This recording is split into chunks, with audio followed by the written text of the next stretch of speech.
Meus pais me deram uma viagem de presente pelo meu aniversário de 18 anos, mas quando voltei a casa estava vazia e me disseram que eu já era grande o suficiente para morar sozinha. Quando completei 18 anos, meus pais me deram o que parecia um presente de aniversário incrível, uma escapada de fim de semana com todas as despesas pagas. Não era nada luxuoso, apenas uma viagem para uma cidade próxima com estadia em um hotel. Mas naquele momento me senti muito agradecida, parecia uma celebração final da minha infância antes de entrar na vida adulta. Não tinha razões para suspeitar que algo estava errado, mas quando regressei a casa tudo havia desaparecido. Os móveis, a roupa, tudo. Minhas pertences tinham sumido, minha chave não funcionava, havia uma placa de vende-se na frente e eu fiquei ali parada me perguntando o que havia acontecido porque só tinha me ausentado por alguns dias. A primeira coisa que pensei é que talvez eu tivesse errado o endereço, mas não, o endereço estava correto e eu estava parada em frente à casa onde eu vivia. Tentei ligar para meus pais, mas os números deles estavam desligados. Eu não tinha nada além de uma mochila de roupas para o fim de semana e um celular que estava ficando sem bateria. Finalmente consegui contatar uma tia que me explicou o que havia acontecido. Meus pais tinham planejado aquilo durante meses,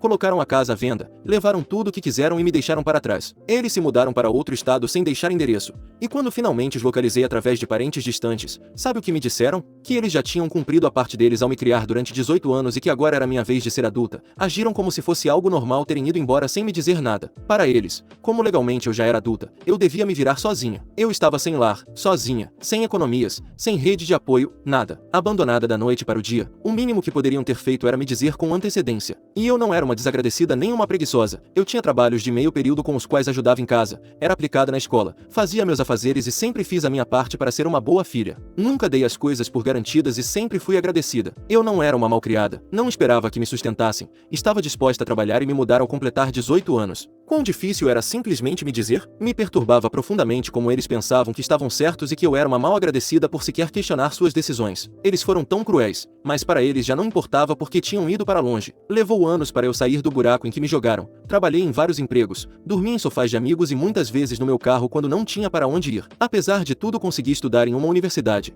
e embora tenha levado mais tempo do que para outros, fiz o meu melhor com as cartas que me deram, uma vida que eles nunca pensaram que eu poderia alcançar. Agora tenho 36 anos, felizmente casada com meu maravilhoso marido Samuel, temos um lindo filho de 1 ano chamado Oliver e tenho uma carreira que me permite ter meu próprio teto sobre a cabeça. Cheguei a este ponto sem a ajuda dos meus pais, ou eu diria, apesar dos meus pais. E de repente minha mãe aparece depois de 18 anos de silêncio sem querer se desculpar, agiu como se nada do que aconteceu tivesse acontecido, apenas uma mensagem casual para perguntar como eu estava durante todo esse tempo, junto com outra dizendo que ela e meu pai ficariam encantados em conhecer o neto deles. Por mais que eles agissem normalmente, como quem se conecta com um velho amigo, são os mesmos que me abandonaram há exatamente 18 anos. Não respondi porque bem, não acho que mereçam que eu responda e não tenho nada a responder. Querem conhecer meu filho, a quem chamam de neto, mas não acho que eles sejam os avós dele, eles são simplesmente as pessoas que viveram comigo até os 18 anos porque a lei os obrigava, mas era só isso. Contei a Samuel sobre a mensagem e ele ficou furioso por mim. Ele disse que eu não devo nada a eles. Para Samuel, eles não merecem ver nosso filho e não há nada de bom em eles entrarem na vida dele. Se você é pai, entenderá, coisa que os meus não foram comigo. Você não quer que seus filhos estejam perto de pessoas desagradáveis ou que possam lhes fazer mal. Então, esta é a minha história de pais horríveis e sua tentativa de voltar para a minha vida.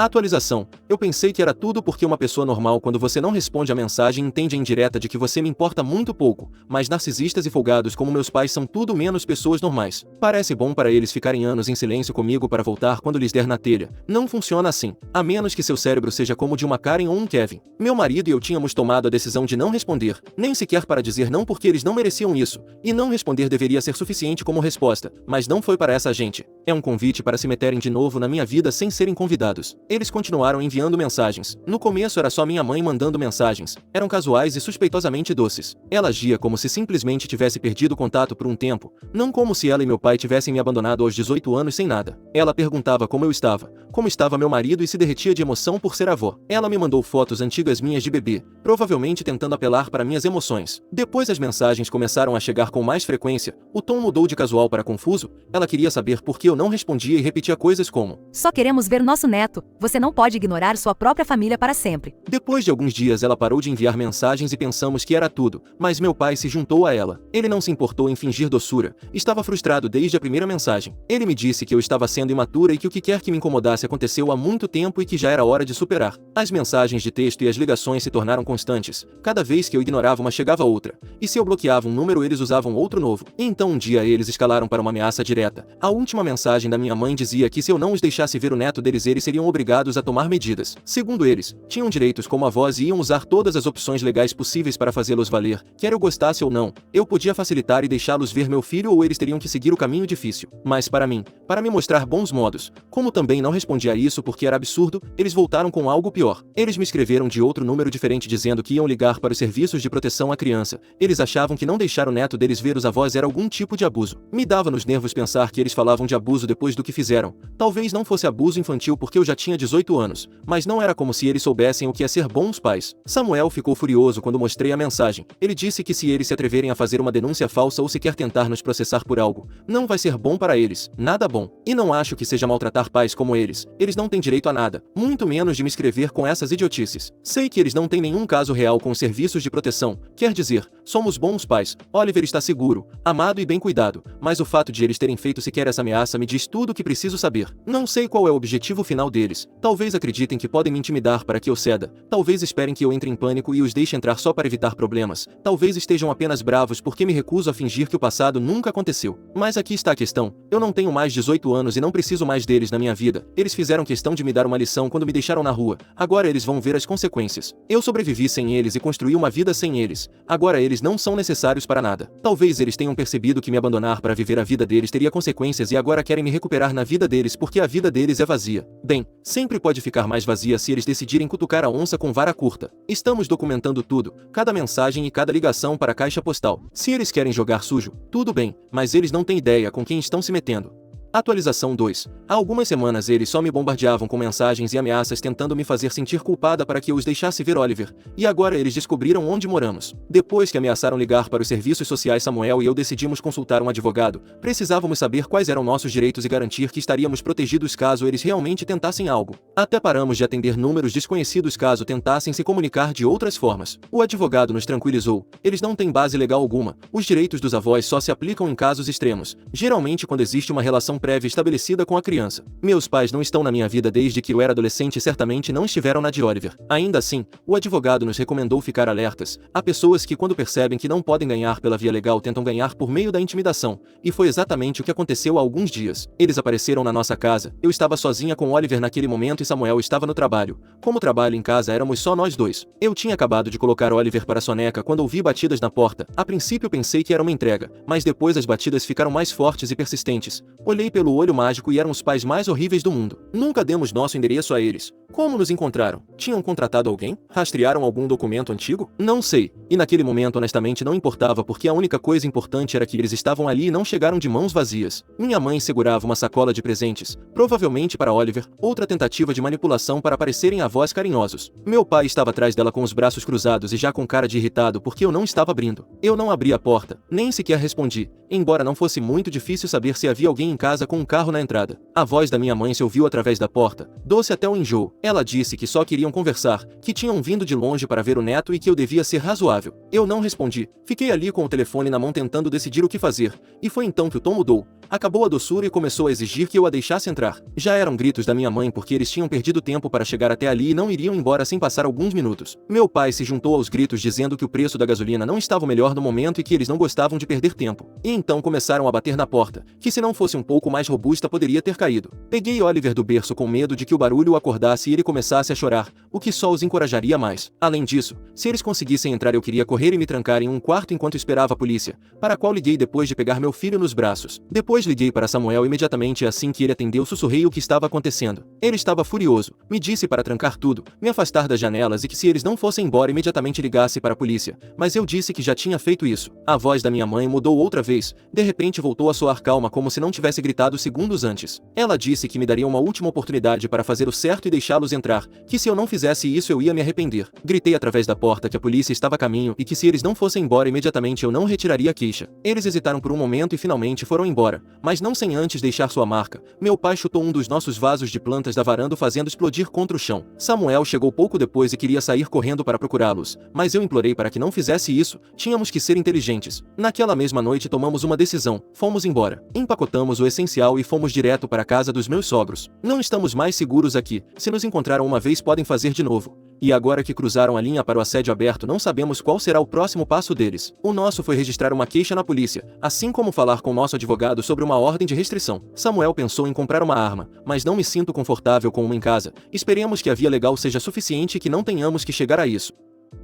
Atualização 3. Já faz uma semana desde que saímos de nossa casa para ficar com meus sogros, e aqui me sinto segura, ou pelo menos o mais segura que posso estar considerando a situação. Há mais pessoas na casa e não estou sozinha em nenhum momento. A família do meu marido tem sido muito solidária comigo e com a situação, e sinceramente, ter meu cunhado por perto tem sido uma camada extra de proteção que meu pai não vai querer testar. Aquele cara não é só alto, parece ter saído de uma equipe de segurança privada de celebridades. Se meus pais sequer pensarem em aparecer aqui, vão acabar com a bunda chutada. Mas meus pais não pararam de tentar por outras vias, eles continuam com o assédio, e isso é bom para o nosso caso. Eles tentaram de tudo, ligar de números diferentes, enviar e-mails e até conseguiram que pessoas que não conheço ou que não deveriam estar envolvidas nisso me ligassem. Pelo menos finalmente entendo por que eles estavam tão empenhados em conhecer meu filho no início. Pensei que era simplesmente o típico senso de direito, acreditando que podiam voltar para minha vida e obter o que quisessem, mas acontece que é algo ainda mais repugnante. Fiquei sabendo por uma prima que mais ou menos na mesma época em que descobriram que eu tinha um filho, uma das minhas tias teve uma neta recém-nascida, e foi aí que tudo se encaixou.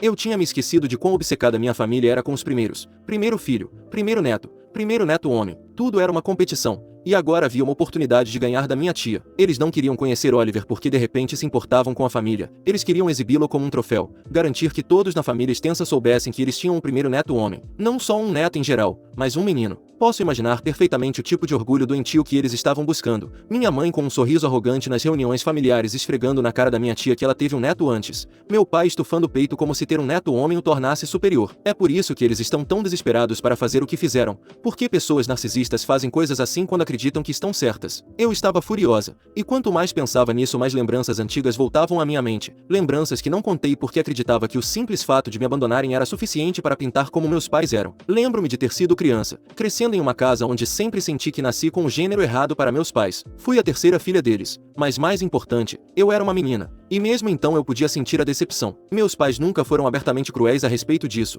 mas também não me fizeram sentir especialmente desejada. Eles sempre me comparavam com meu primo mais velho, que foi o primeiro neto homem da família. Ele era tratado como se fosse realeza. Meus pais, embora fosse algo da família em geral, cada conquista dele era celebrada como se fosse um evento nacional. Seus primeiros passos, uma reunião familiar, quando ele começou a escola, ligaram para toda a família para contar o quão bem ele estava indo. Eu era só mais uma menina como minha prima. Lembro-me de ter ouvido minha mãe falar uma vez com uma de suas irmãs que esperava ter um menino quando estava grávida de mim, e de repente muitas coisas começaram a fazer sentido. Quando me abandonaram aos 18 anos, quando venderam a casa e me deixaram sem nada, passei anos tentando entender o porquê. Sim, eles são pessoas ruins e egoístas, mas eu queria ir ao fundo da questão, mas não há muito o que dizer. Eles simplesmente me abandonaram quando puderam, quando era legal, e é isso, só por ser mulher. E mesmo assim, aqui estou quase 2 décadas depois e essa tradição nojenta ainda me persegue. E pior, agora está direcionada ao meu filho. Mas meu filho não fará parte dessa tradição, disso nós vamos nos certificar.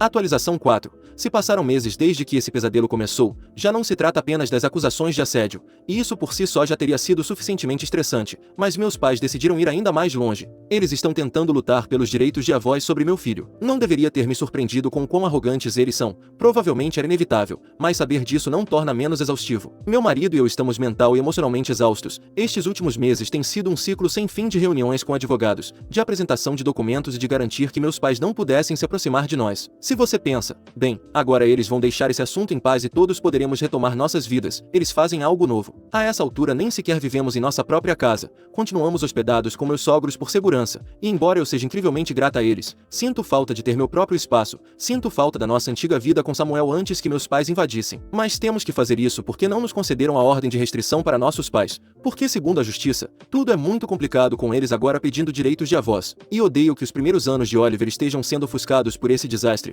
Quero aproveitar vê-lo crescer sem ter que me preocupar se meus pais tóxicos vão fazer alguma loucura. Não quero viver constantemente paranoica temendo que eles encontrem outra maneira de invadir nossas vidas. Nós também estamos processando por assédio ao mesmo tempo, mas é tudo um grande saco de estrume de ações legais que nunca acaba. A ideia era fazer isso para deixá-los entender que não íamos nos deixar intimidar por eles, mas em vez disso eles pararam de nos intimidar fisicamente por diferentes meios de comunicação para fazê-lo legalmente. Meus pais estão tentando argumentar que eu nunca quis deixá-los entrar na minha vida e estou fazendo mesmo com meu filho, que eles foram pais amorosos durante 18 anos e agora não podem acreditar que eu seja assim com eles. É uma loucura, mas é isso que eles estão usando usando como argumentos contra mim para me desgastar. Não acho que a estratégia vencedora para eles seja ganhar aqui. Eles só querem que eu me desgaste e diga que está tudo bem e eles o conhecerem.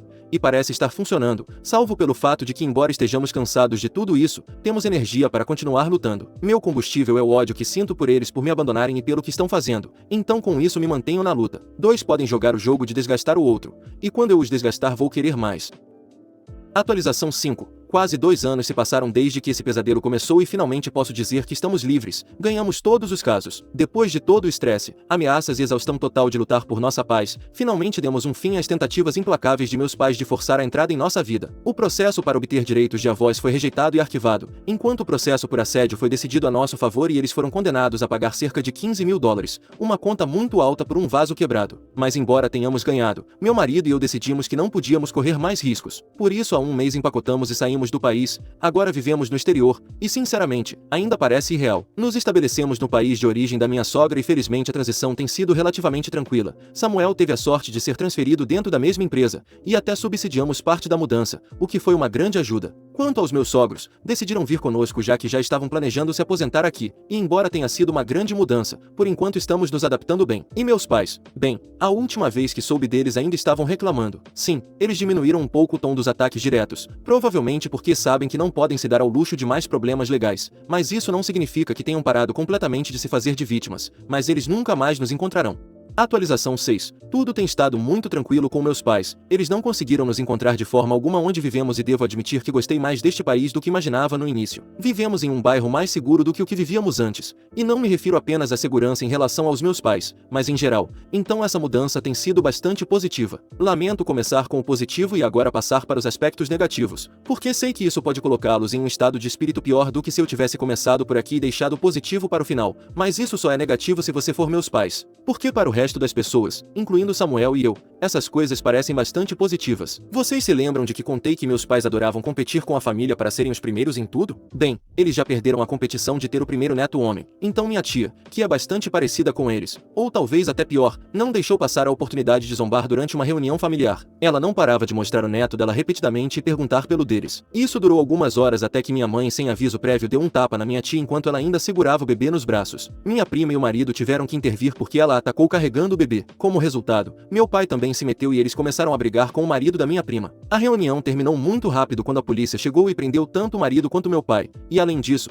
foram apresentadas acusações contra minha mãe. Desde então meus pais não são convidados para nenhuma reunião familiar, e além disso, tiveram que pagar a minha tia $1.800 pelo tapa e $2.400 aos pais do bebê. Minha prima me contou tudo isso muito tempo depois que aconteceu porque não sabia se eu queria saber de coisas relacionadas aos meus pais dado nosso histórico, mas eu disse que ela estava louca se pensava que eu não gostaria de saber de algo assim. Além disso, aqui é muito seguro, mas também muito chato. Você não fica sabendo de fofocas como essas. Meus pais não precisam mais se preocupar em competir dentro da família e eu não preciso me preocupar que eles queiram usar meu filho para competir, porque eles não têm mais família.